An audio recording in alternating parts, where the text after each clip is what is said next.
Hello and welcome to Business Finishing School. Let your business brain finish what your entrepreneurial heart started. Our catalyzing statement is a successful entrepreneur inside of every business. Enjoy this module. Hello and welcome to this month's module, Benefiting from an Outsider's Perspective. We talk about mentors and coaches and advisory boards and accountability groups and boards of directors. And I have to say, I am involved in all of those things. I've had a coach for many years. As you know, me and Patrick are in an accountability group. I use advisors around me, boards of directors, all of those things. And I find it interesting that I put business people into two camps. Camp one are those that love outsider perspectives, constantly devouring books. They want to know what the latest information is. They appeal to others to try to get feedback. They listen to their customers. And then there's this other camp over here. And they're the people that once they graduate from their last university when they were 24 or 27 years old, they're done with education. And I find that shocking because the world is moving so fast. There's so much to be gained, especially from people older than you. One of my mentors taught me, he said, one of the things that I realized when I was in my 20s is it's very, very important to have mentors who are at least 20 years older than you. And I've subscribed to that theory my whole life.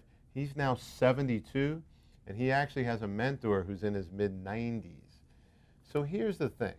If you made it this far in the modules, you're probably not in this camp, you're in this camp. But we really want you to understand how to use this camp in a way that it actually enhances your success and enhances the SPL, the simplicity, probability, and leverage of your life. But I do want to say one more thing about this camp. I have so many acquaintances and friends who are arrogant enough to believe that they have all the answers in their business. They're in a certain business, they're in a certain trade, they go to annual events in that trade, conventions and whatnot, and their life is so linear in that trade, and that's all they know.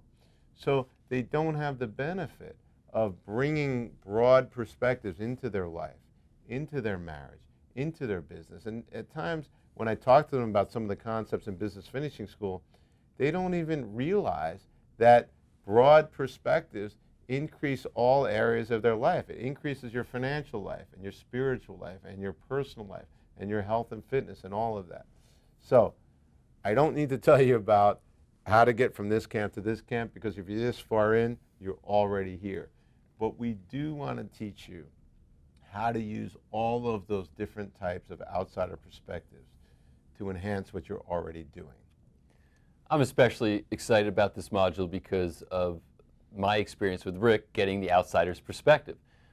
This literally is what started this whole journey for me because I'd been in business for a lot of years, more than 2 decades. I started several businesses from zero to multi-millions of dollars, and I felt like, okay, I kind of know what I'm doing, and I kind of had that silo mentality. I know what I'm doing.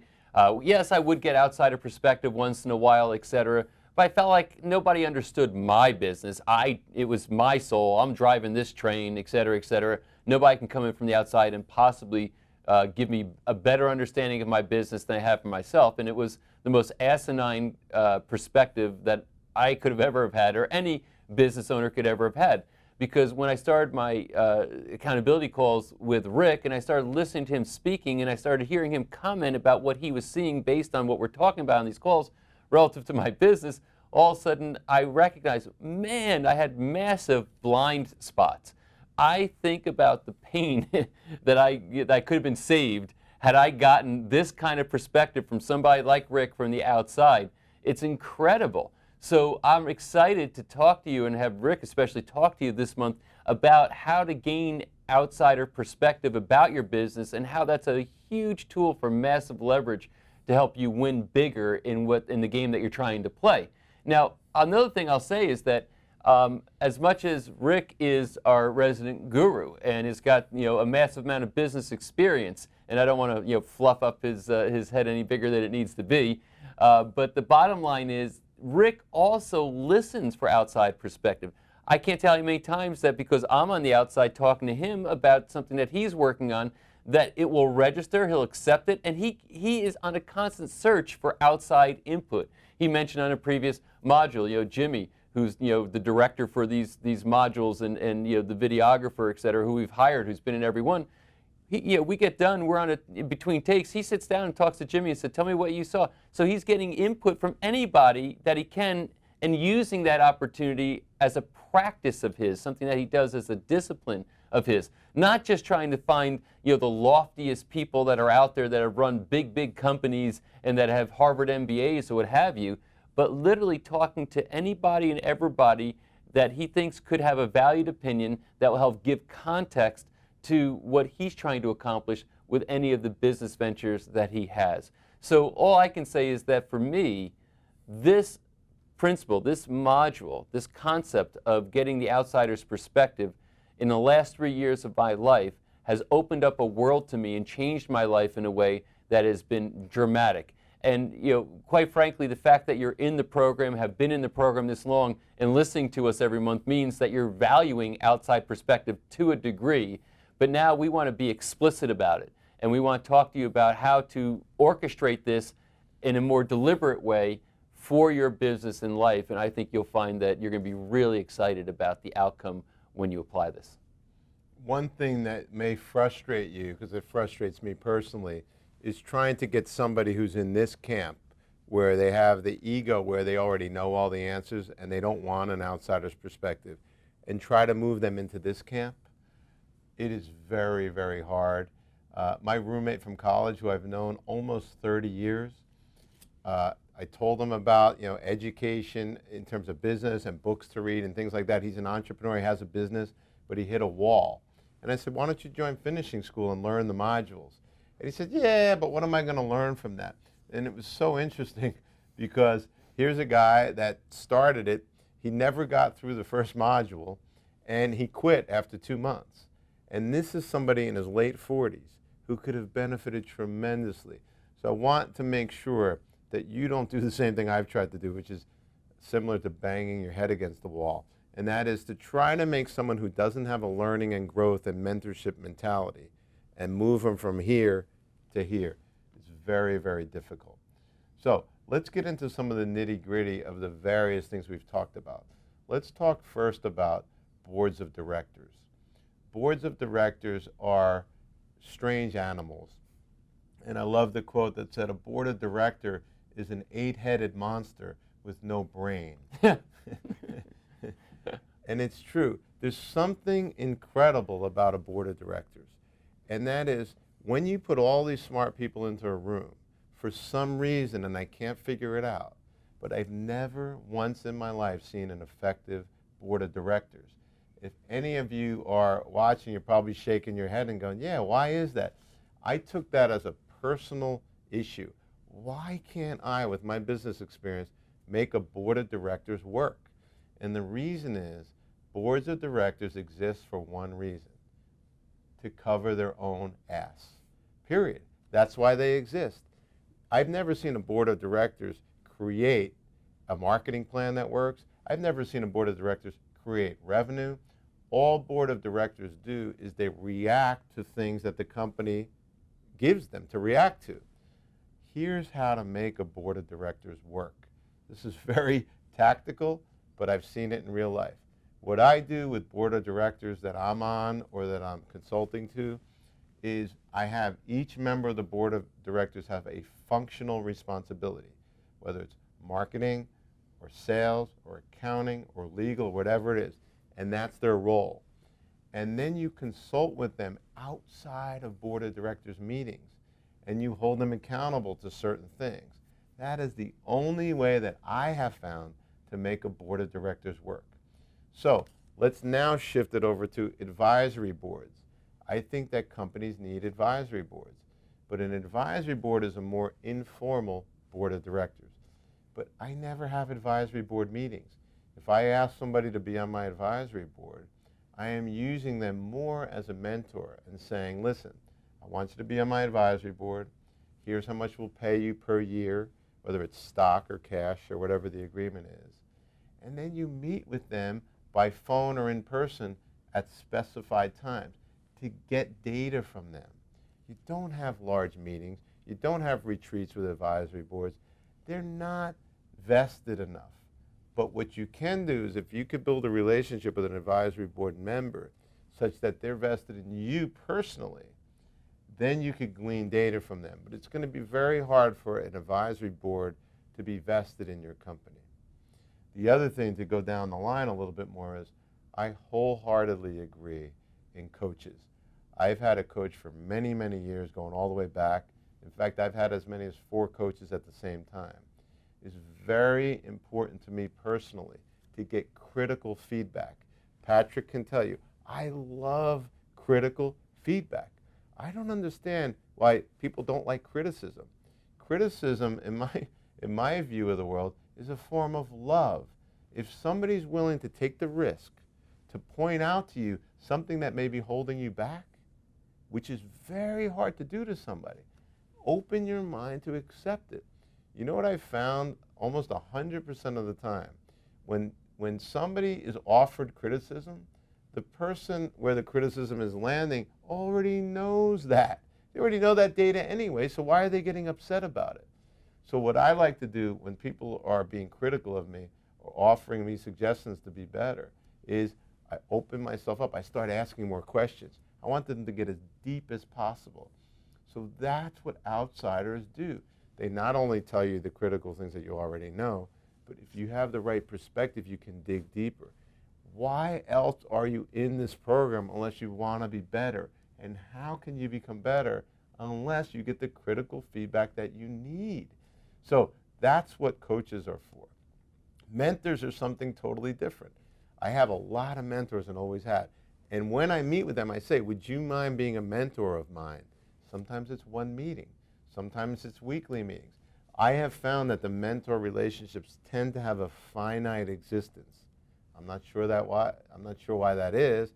Sometimes they're older and they unfortunately die off. That's happened many times. Unfortunately, it seems like a lot of my mentors have died off. So I have nothing to do with that, by the way. I was going to say, I don't want that job then. But I think it's because I seek out people who have been around the track, so to speak, many times. So I encourage you to look at all of these things. And one thing I want to flip to Pat is accountability groups and how important they are. Well, no doubt about it. And I do want to make a comment about the whole mentor and board of advisors thing before I get into accountability groups. There's another type here, and maybe this is a part of an application, but I'll mention it now. I have, and tell me if you've ever done this because I've never asked you this question. I have created many times in my own mind this imaginary board of mentors or advisors, meaning some of the people that I want to go to with my questions are dead. They're people whose books I've read, whose writings I've read, who I've benefited from or gotten a lot of great information from. And you'd be surprised because, as Rick said earlier, you kind of already know the challenges you have, and you probably already have a sense of the solutions, perhaps. But in my own mind, my own imagination, I can go to somebody who hasn't been alive since 1960 or something, but because I've read their books, I know their premises, I understand their own life and what they've done, in my own mind I can go there and say, what would happen if I asked this person this question? What do I think they would say to me? How do I think they'd respond to this situation? And it's kind of an inspired mentorship that, even though it's imaginary and this might sound semi-crazy to you, it actually is a very, very useful tool to be able to, I mean, I do it sometimes, with Rick. I might be thinking about a challenge, with the business or something I want to move toward or work toward, and many times I'm talking about these things out loud with my wife, who's very engaged in our business activities, and we many times say, well, what do you think Rick would say about this? Is it creating simplicity? Is it creating probability? Basically the image of Rick and the concept of, and because he's had an influence in my life, I can summon him without ever talking to him. And oftentimes Pat will call me and he goes, I love what he does this. It happens a lot. You're going to laugh when I say it. He'll go, Rick, I already know the answer you're going to give me, but let me run a scenario by you. Yeah. And I go, what answer am I going to give you? And he gives me the answer, and I go, yeah, that's exactly what I'll say. Now, what's the problem? But to your point, one of my mentors, even though I don't interact with him anymore, is Warren Buffett. And I often say, what would Warren Buffett do? Right, right. And it leads me and it guides me. Yeah, so this is a really fun thing if you have fun with it. I think you do need physical people that can be advisors, board members, what have you, and it's all a matter of, again, what's the scale of your operation, how many people should that be, etc. Mentors and coaches, absolutely. I'm a firm believer in coaching. I'm a firm believer in mentoring. As a matter of fact, I feel as far as my own personal legacy, I'm always looking to mentor younger entrepreneurs that are looking to succeed in their ambitions and what they want to do, to nurture talent. There are people that, because they came into my life, had a beneficial impact on me, so it's a little bit of a pay it forward type of a scenario for me. But ultimately also, the whole imaginary, what would so-and-so do, what would so-and-so say, is something that I have found personally to be really very beneficial. Now, getting into the accountability group scenario, if you remember, and we've mentioned this many times along the way, our three-phased model for how finishing school works. You start with a core principle, then you go through implementation, and then from there you do accountability. And accountability is where the graph goes really vertical, really fast.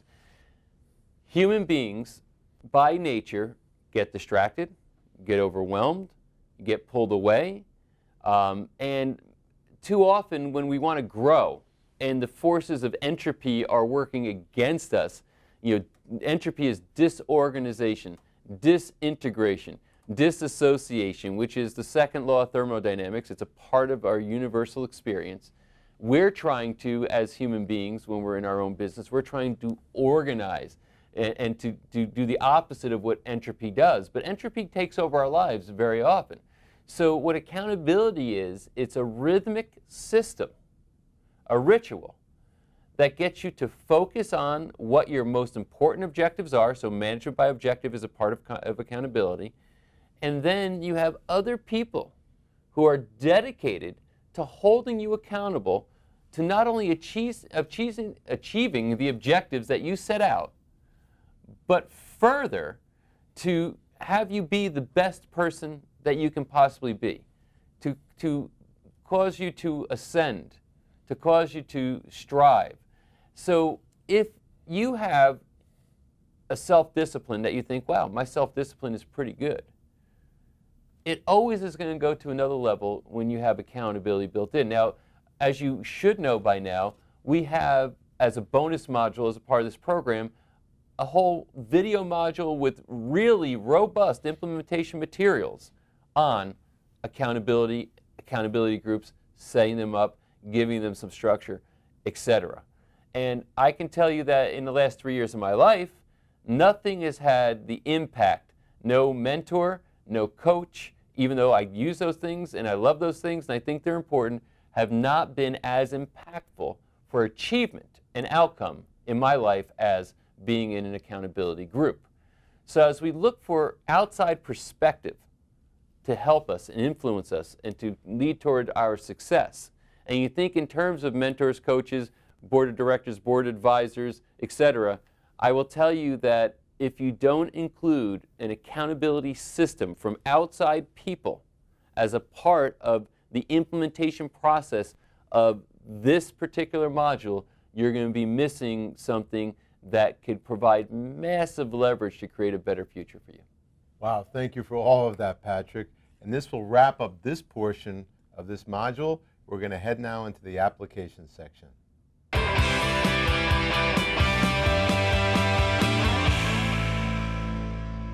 All right, welcome to the application section of this module.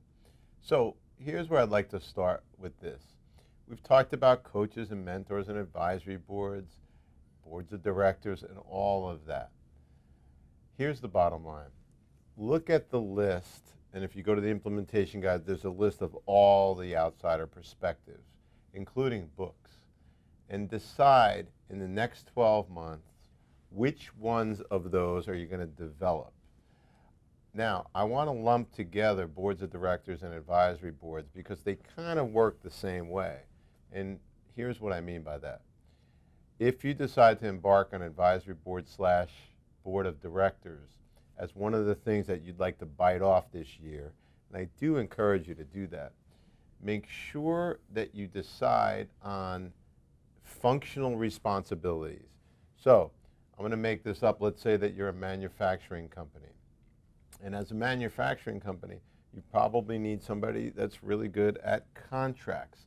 So maybe a lawyer. You probably need somebody that's really good at operations. You probably need somebody that's really good at HR. You may need a marketing person. You may need somebody that's more of a business development person. But decide what each one of those functional roles is, and then find somebody on your board of directors to lead the strategy of that particular role. Then what you have to do, after you decide on what those responsibilities are, lay out a calendar for the board of directors. Whenever I'm asked to be an advisor or a board member to a company, I want to know what the calendar is. I want to know what the compensation is. I want to know a lot about the company. So put together a package. Lay out the functional responsibilities of your board. So for a very formal board of directors, what you want to do for the board members is lay out the things that I explained before. What functional responsibility that you want that board member to fulfill. How much you're going to compensate them. When are you meeting? So often, as we've talked about in the past, some simple forms of organization can have incredible results. Meaning, a simple form of organization for a board of directors is we're going to meet on the second Tuesday of the beginning of each quarter for the next 5 years. Now the board members know exactly when the meetings are going to be. There's no ifs, ands, or buts. Most often in companies, boards finish a meeting and they say, hey, Harry, when do you want to meet next? I don't know, let me get back to you. And all this chaos ensues communication-wise. So it's very important that you let people know on the front end, when are you meeting, what their functional responsibility is, how they're going to be compensated. For advisory boards, which I believe are less formal, you shouldn't have group meetings. You should say to the advisory board member, I want to call you every first Tuesday of the month at 10:30 a.m. Send them a calendar entry so it pops up and gives them a reminder. Formalize it that way. So you don't have advisors all together deciding, at the end of the meeting when they want to have lunch and where they're going to have lunch, because that's what boards tend to do. They tend to become CYA meetings as opposed to creating value meetings. And how you create value with advisory board members is you meet them one-on-one, you make sure they have a functional responsibility, and you give them the objectives of the company and their response within their area of expertise. So if, let's say, for example, you want to grow your business by adding 100 more employees, when you're meeting with someone who's an HR specialist, you want to get their HR perspective. So this obviously will play out once you start implementing it in your business. You'll start to realize what I want you to avoid, and why we're even talking about this right now, is so often I see in business people get excited about bringing all these big business people onto their board. They pay them a lot of money or they give them stock options, and then they have board meetings and nothing happens. And if you're one of those people listening and you've been to some of these board meetings, things rarely happen at board meetings. And that's because you have inexperienced leaders, inexperienced chairmen, or inexperienced entrepreneurs that don't know how to manage a board. So I wanted to cover that, boards and advisory boards first, before we move on to some of the other topics. How would you suggest people source members for their advisory boards or their board of directors? What's the best way to go out there and find people, invite them in? You talked about compensation, et cetera. That would be a part of the process. Now you got everything from the range of a small business entrepreneur to maybe a larger scale business. You might have a doctor's office, or you might have a larger business. How should these people source people to place them there? I think first you have to meet with your key stakeholders as you did back in the values-based decision-making module. If you're a smaller company, you could have your attorney and accountant and other stakeholders present. If you're a larger company, you could have your management team. And what you want to decide with those people is what are the functional roles you want to fill first. Then you start one at a time. Let's say one of the functional roles is HR. You want somebody on your board or your advisory board that is a specialist in HR. You then meet with your management team and you say, who do we know or who do we want to know that would fill this role perfectly? And it could be somebody that you don't know, but maybe they're a pillar of the community, or they're famous in your region, or they're national in scope, and they've made it known that they want to sit on a board. And I think that you make a target list for each functional role, working with your key stakeholders, whether it's your management team or if you're a smaller company, your outside advisors. You work with them to decide who do you want to add to your target list. And then you simply call them. It's interesting that often when potential board members or advisory board members are contacted by companies, the reason that they say no when people ask is because the entrepreneur or CEO never took the time to prepare a package. The package is what we talked about earlier. How much are they going to make? When are the meetings? What's their time and involvement? And what's their role? If you could put all that in even if you put it in a one-page document, that will at least allow the potential member to have something from which to make a decision. I think that's the missing link. I also think that if you've got a patient, client, customer, what have you, that has had a great experience with you, or that's an advocate of your business, you can sometimes get some pretty high-end people that will come on through your invitation just because you've had such a great impact on their life. So that's, if you're serving an audience out there, you're going to have all kinds of people in that audience, and they're going to have certain levels of expertise that are outside of what yours is. So they make great advisors or board members. And the fact that they like you, the fact that they like your business, the fact that it had a positive influence on them, they might get excited about saying, yeah, I'd like to participate in the vision and the purpose of this particular business. And quite frankly, I think that you can leverage your catalyzing statement into this. If you have a compelling catalyzing statement, you've got a customer now or a patient or a client that has been benefiting from what you do, and they know about your catalyzing statement, and you put the package together that Rick just talked about, and through that you invite them, there's a really high probability that you'll get yeses from people that can really participate in helping to expand and grow your business and give you the outsider's view that will be so richly valuable to you. What I'd like to talk about now is when you look at the list of potential outside perspectives, decide what you want to embrace or go after. Do you want to add 2 mentors to your life? Do you want to add 10 mentors to your life? Do you want to add a coach? Let's talk about that. So let's start with mentors. Let's decide together, working with the implementation guide, how many mentors you want. So let's say that you decide that you want 2. I would decide what functional areas of your personal life or your business life do you want that mentor to cover. So when you reach out to them, you could say, here's what I'm having an issue with, and here's what I would like your leadership on. The same thing goes for coaches. When it comes to coaches, it's now a massive industry. Billions of dollars are spent on coaches. I think that you have to decide what it is that you want to get out of a coaching relationship. And then, just like in the 50-200% rule module, create an email, blast it out to your network, and say, do you know anybody that is a professional coach that could help me in this area? I actually have a spiritual coach that I meet with for 2 hours once a month. And we talk about spirituality, not necessarily religion, but what's the big picture? Why is my purpose and the manifestation of my purpose on the world important? How can you help me make that happen? How does it fit into the bigger picture of things. So I have used this coach for many years, and that's just one of several coaches that I used. But the point I'm getting at is there was a functional area that I wanted fulfilled in the coaching realm, and that was, for me, spirituality, and I did exactly what I'm telling you to do. I put it out to my network, and then I met Vid. That's his name, V-I-D. And Vid and I have been meeting for many years. It's been phenomenal. It just adds a new perspective to my life. I have another piece of advice I'd like to give you here that has worked for me personally with regard to finding a mentor. Many of these people might be more available than you think.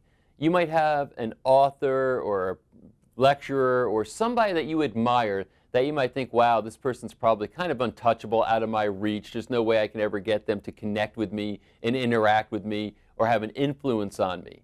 And I can tell you that, yes, you can. An example I'd give you, if some years ago, if you had asked me, if there's one person in the world that you can meet and have a conversation with, who would it be? I would have told you Dr. Nathaniel Branden. Why? Because I'm a big fan of the work of Ayn Rand, and Dr. Nathaniel Branden spent 18 years with Ayn Rand while she wrote the book Atlas Shrugged, etc. And I also started to read a bunch of Branden's books and listen to his lectures, etc. And I really got into his work, and it had a profound influence on me. It really helped to shape my thinking and my orientation, my attitude, and it contributed a great deal to my life. And I knew that he was still out there, but he was kind of this giant that was out there in the world, and I would gobble up as much as I could, looking for his TV interviews, reading his books, etc. Well, one day, my wife decided, I'm going to email him. And so she sent him an email, and she got a response. And then she sent a response saying, is this really you, or is it like a secretary or something? No, it's really me. And they started this bi-directional communication, which was kind of, wow, that's kind of interesting that this person was accessible via email. So the next step was I found that there was a philosophy convention in Manhattan, and I live right outside of Manhattan. And Nathaniel Branden was the keynote speaker at this particular convention. So I signed up for the convention. My wife and I went. We sat in on his lecture, which was absolutely brilliant. After the lecture was over, I went up and I approached him. I introduced myself. I told him how I was a fan of his work. I had some questions for him that he was engaged in and by, that he liked the questions I had. We exchanged cards. I told him that I put together seminars and programs, and I would like to invite him to come speak to my audience, which he said I'd be very interested in doing that. Next thing you know, I invited him to come speak at a program, and it started not only a mentorship for me, but over a period of many years, it created a very close bond where we are like family today. So it went from someone who, if you had asked me, you can meet anyone in the world, who would it be? He was my number one pick, to somebody who's a close, intimate, and personal side of my life years later because we took an action on it. So my point is this: you'll find if you read books and you find people who wrote these books be influential, there's usually contact information in those books. There's contact information on the internet where you can send messages out. And you might find that these people will respond to those messages. And if you're somebody who is intriguing, that's got legitimate questions and inquiry, and you could be upfront saying, I am looking for, here's who I am, here's what my mission is in life, you've meant a lot to me through your books and writing, and I'm looking for somebody to mentor me. Can I communicate with you once in a while just to get some of your input and feedback? You're going to be surprised that sometimes these people, and maybe even many times these people, are going to say yes to you. I can tell you, as somebody who is in the public eye, at least in my own arena, travels, lectures, speaks, etc., I have students that come to me, I have people who are in my audiences come to me who want to interact, and I like mentoring people within boundaries, with my doorman in place, with my values in place, and all the things that you've learned. But I can tell you that there's people who I've grown relationships with because they've approached me and said they'd like to have my influence in their life, and there were people who I thought were worthy of my time, energy, and influence. So don't be shy about asking people to come in and be a part of your life as a mentor, as a coach, as a as a director, on your advisory board, what have you. I think that there are people out there who are looking for people to bond with where they think that they can add value to a business they believe in or a person that they believe in. Wow, that is a great point, Patrick. I have to tell you, no less than 50 times in my life, probably much more. I do a program at MIT every year, and I have to get the speakers. And no less than 50 times I read a book. The book struck me as something that really changed my life or had a profound impact on an area of my life. I reached out to the author, and they call you right back. They put their pants on the same way you do. So these people are much, much more accessible than anybody thinks. So here's the last thing on the application side of this module that Patrick and I find incredibly important and implore you to do. And that is, if you haven't done it already, go revisit the bonus module on the front page of the website on top. And that is the module on accountability groups. It comes with implementation guides and more materials so that an accountability group can be an important part of your life. So as part of the application, we really want you to take a serious look at being in an accountability group. Just like Patrick, it's had a profound effect on me, as you know, and now may be the time, if you haven't done it, to take this part of your life very seriously. So thank you for the time you spent with us on this module. We enjoy having you with us. Patrick, another good time with you. Absolutely. Enjoyed it a lot. Find somebody that you want to be your mentor. Step out, make it happen. Immerse yourself in this information. You're going to find that this is a real big game changer. And I love the one thing that you said, Rick. You're not in this camp. You're in this camp. This camp is our camp. Stay a part of this learning culture. We love being with you, and your success is something that's important to us. Thank you for watching this module of Business Finishing School. Let your business brain finish what your entrepreneurial heart started.